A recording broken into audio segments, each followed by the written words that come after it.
Howdy, folks. Thanks for tuning in. Hope y'all doing okay today. So, something interesting happened today. My wife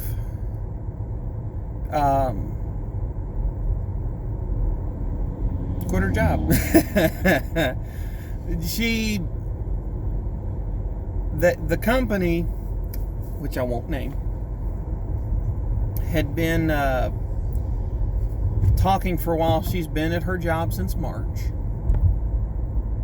The company had been talking for the past 3 or 4 months about the distinct possibility of a promotion for her. She had picked up quite a bit at her job, learned more than most at her amount of time in the company.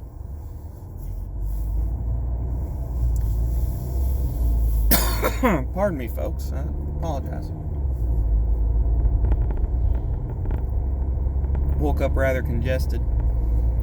But she had learned more than a lot of people that had hired in at the same time she did. And according to several of her managers, bosses and supervisors and whatnot, she was in line for a promotion, and they had kind of made her aware of that. Well,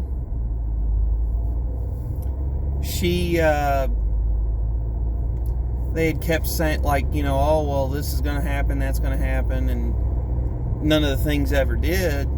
And they kept just, oh, well, it's coming, and she got tired of waiting. That's the gist of it. There's another smaller part of it. It's an outdoor job, locating buried utilities. So she got tired of being out in the elements all the time, which I don't blame her. That's pretty rough on you. I cut grass. I've been cutting grass for 16 years.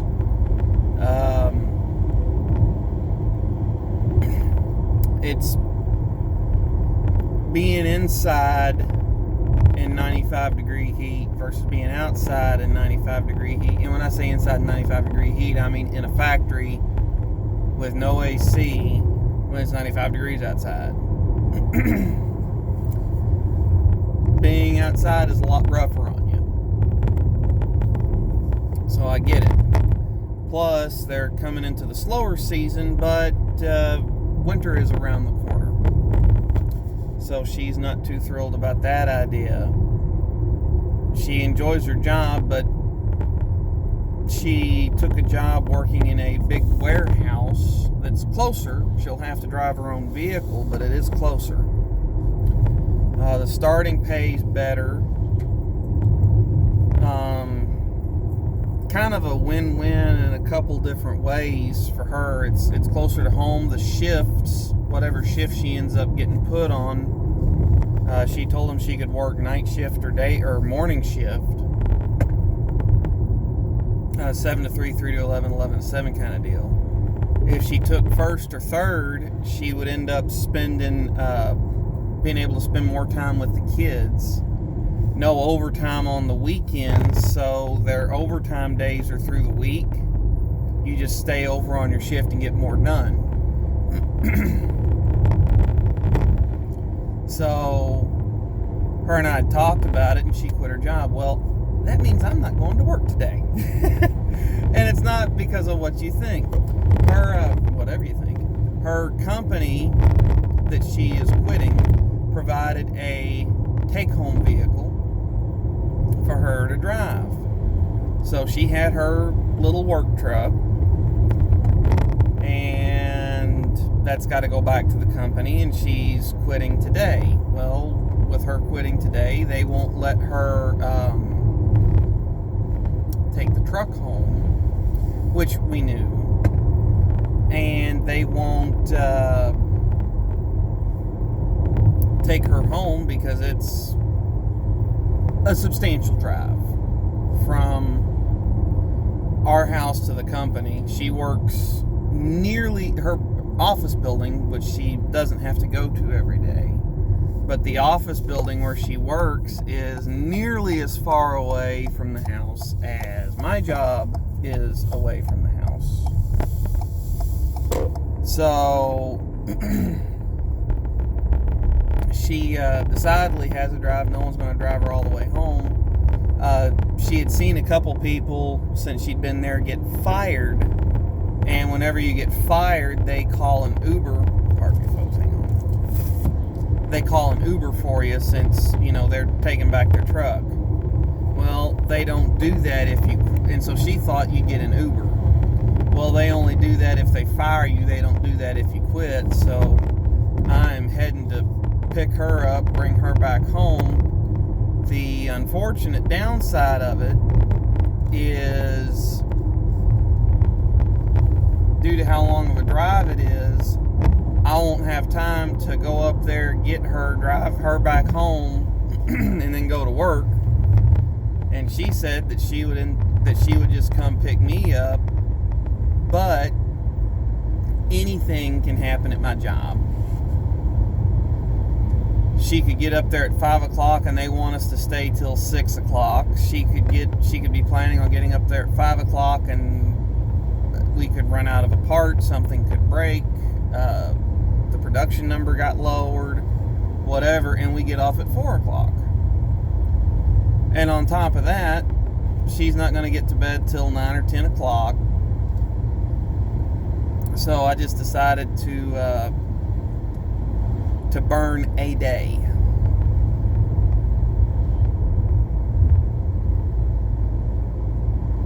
Well,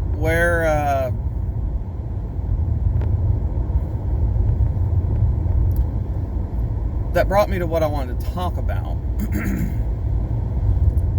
There's the attendance policy at my job is highly structured and well written and understood by everybody. I've worked for jobs where that was not the case.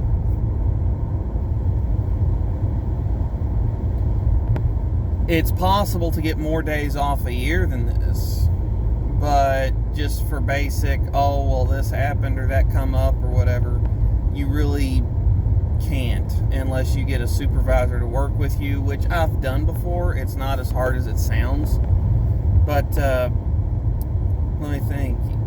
5 and 3. You get, basically, with no disciplinary action, you'll get 5 paid call-in days a year, plus 3 unpaid, unexcused absences a year.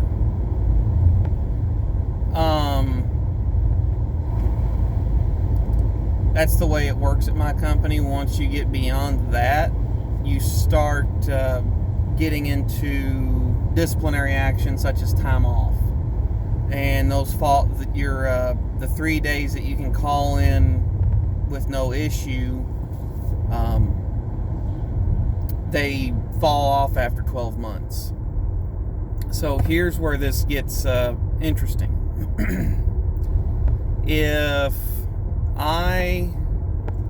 Now you can get FMLA, you do get bereavement pay for certain family members, and if you, there was one time I missed several days medically.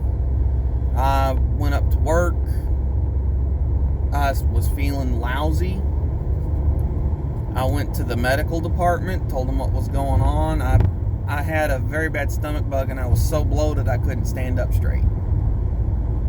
It hurt to stand up straight, it hurt to walk. And the job I was going to do, I had to stand up straight and I had to walk. So they sent me to an urgent care and I got a doctor's note to stay out through the next few days. I think it was 3 or 4 days. And I didn't get paid any of that, but none of it was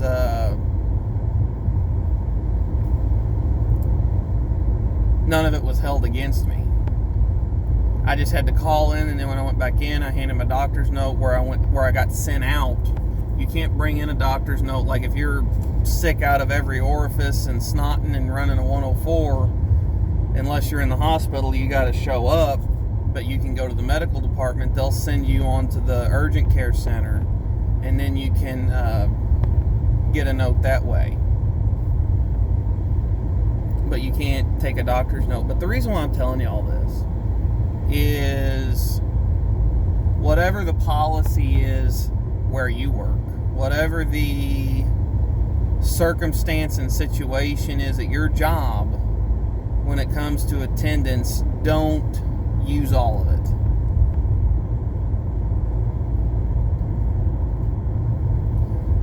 Don't get down to the wire. There's a guy I work right next to. Whenever he gets his personal time, we get just over, it ends up where you, on our current schedule, you'll get a week and a day of personal time. When that happens, he's out for a week and a day every year when he gets his personal time. As soon as he gets his personal time. And the thing is, it expires 12 months after you get it. So, I mean, you can't take it and, oh, I'm going to save up for a month off. You can't do that. But if your car breaks down and you want a paid day, that's how you get it. When my car broke down 2 weeks ago, that's how I got it. And I've been there 5.5 years-ish, and I've never been in trouble for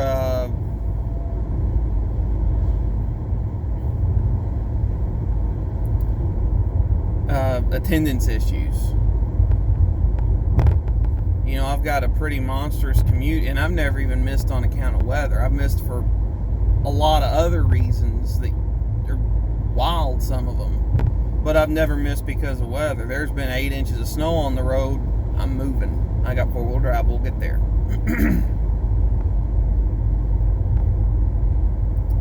So it's just wild to me that people use their time off that way when you've got days that have got to last you a year.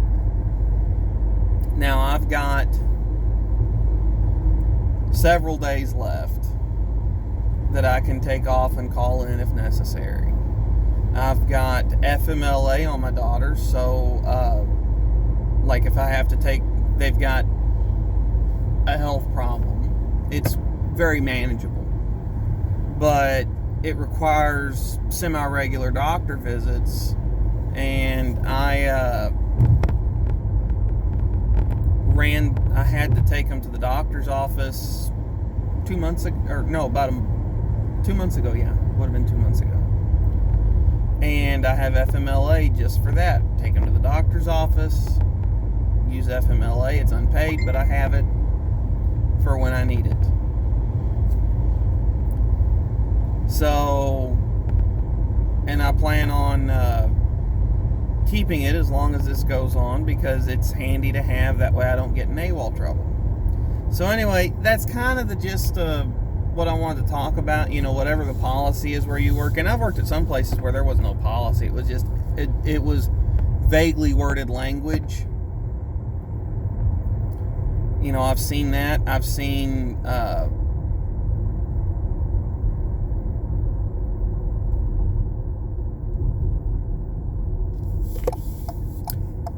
seen companies where, as long as you put in the work, like it was performance-based pay, and if you can, it was in car sales, performance/commission was their pay structure. If you are